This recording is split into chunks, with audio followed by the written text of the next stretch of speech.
et parce que Dieudonné m'a dit que j'étais nominé pour mon travail sur la Palestine, parce que je viens de publier un ouvrage qui a pour titre Comprendre le conflit israélo-palestinien.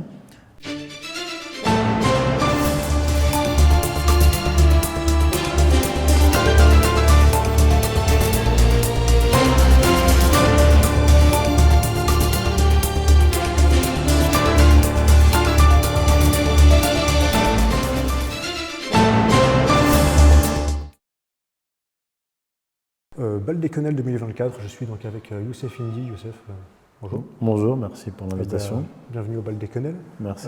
Pourquoi venir au Baldéconnel cette année? D'abord parce qu'on m'a invité et parce que Dieudonné m'a dit que j'étais nominé pour mon travail sur la Palestine, parce que je viens de publier un ouvrage qui a pour titre Comprendre le conflit israélo-palestinien.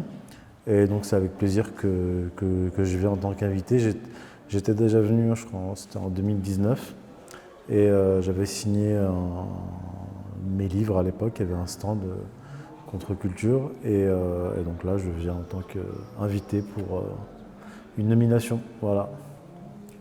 On verra bien où aboutit cette nomination. On verra bien. En quoi consiste votre travail exactement? Alors là c'est mon 11e livre. J'ai écrit beaucoup d'ouvrages sur la géopolitique, sur l'histoire des idées, l'influence et l'implication du sionisme dans la géopolitique. Mon premier ouvrage traite des origines messianiques du sionisme, publié en 2015, Occident Islam tome 1, sur ces genèses messianiques du sionisme. C'était aux éditions Sigest.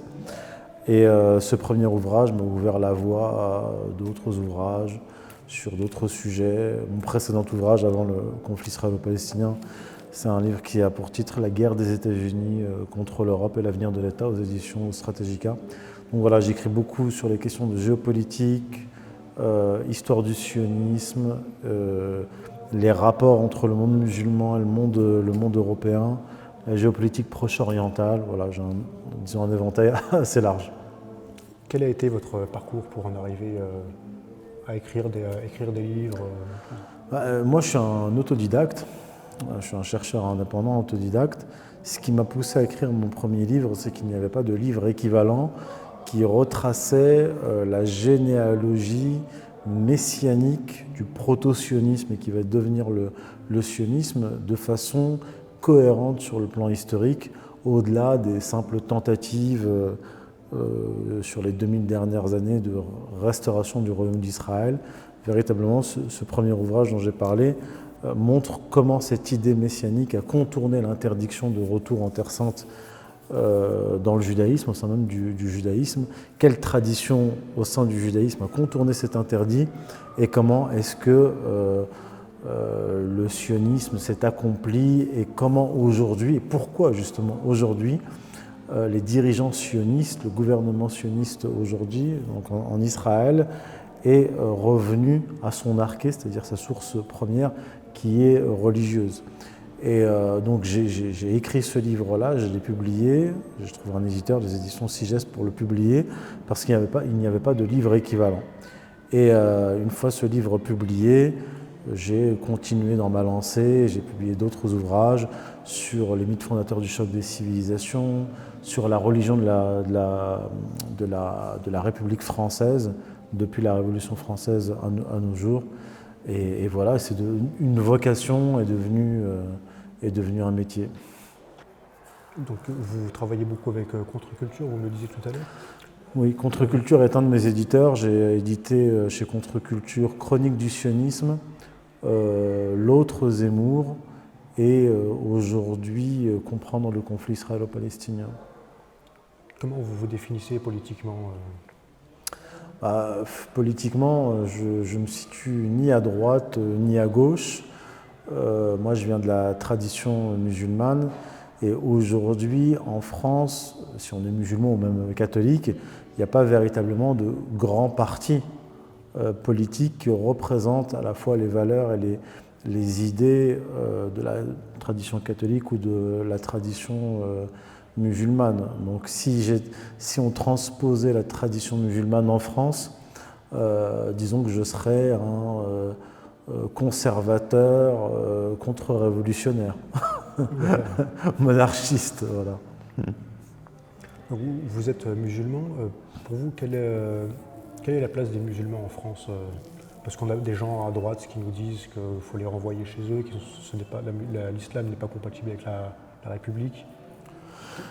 Pour vous, quelle est la place du musulman en France? Alors la question est très vaste parce qu'on mêle ce dont vous parlez, c'est l'amalgame de la question démographique, la question de l'immigration avec la question de la religion.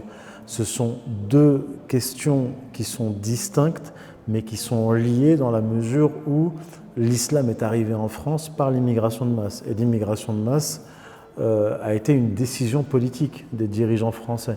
Ce ne sont pas les Africains, les subsahariens, les Nord-Africains qui ont décidé de cette politique d'immigration massive.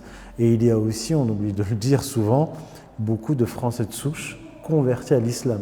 Donc quand bien même tous les étrangers rentreraient chez eux, en Afrique ou ailleurs, la question islamique existerait toujours parce qu'il y a des Français de confession musulmane convertis. Et bien sûr, on n'imagine pas une remigration de tous les enfants d'immigrés, deuxième, troisième génération, ce serait absurde.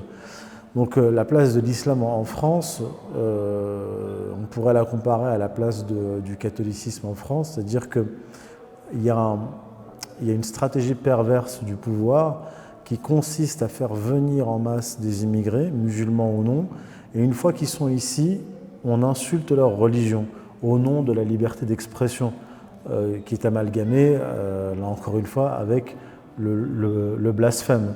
Je l'ai déjà dit, c'est comme si vous invitiez quelqu'un chez vous, vous l'installez dans votre salon et puis vous vous mettez à insulter sa mère. Il y a quelque chose de contradictoire là-dedans. Donc je pense qu'il y a un problème d'immigration effectivement qu'il faut régler parce que les vagues migratoires qui continuent de se déverser en Europe et en France en particulier remettent en question le statut difficilement acquis des enfants d'immigrés de deuxième, troisième génération qui ont eu déjà beaucoup de mal à gravir les échelons. Et c'est très perturbant parce qu'on vient accrocher à ce phénomène, cette question, ce problème créé de toutes pièces, la question de la religion qu'il faut véritablement distinguer. Mais ça, il faudrait développer encore longuement sur le sujet. Oui. Quelle est votre actualité en ce moment ? Eh bien, mon actualité, c'est mon dernier livre, c'est la promotion de mon dernier livre, Comprendre le conflit israélo-palestinien, qui vient de sortir, il est sorti le 22 mai. On est aujourd'hui le 22 juin, ça fait tout juste un mois. Donc je donne des conférences. Demain, j'ai une séance de dédicace à la librairie Albourak, Paris 11e. Le 29 juin, j'ai une conférence à Paris. Il y a 2 semaines, j'étais à Marseille. Et puis, bon, il va y avoir la pause estivale. Je vais continuer à travailler, d'ailleurs, sur un autre livre. Pour l'instant, j'en dis pas plus. Et je vais reprendre les conférences, si Dieu veut, à la rentrée.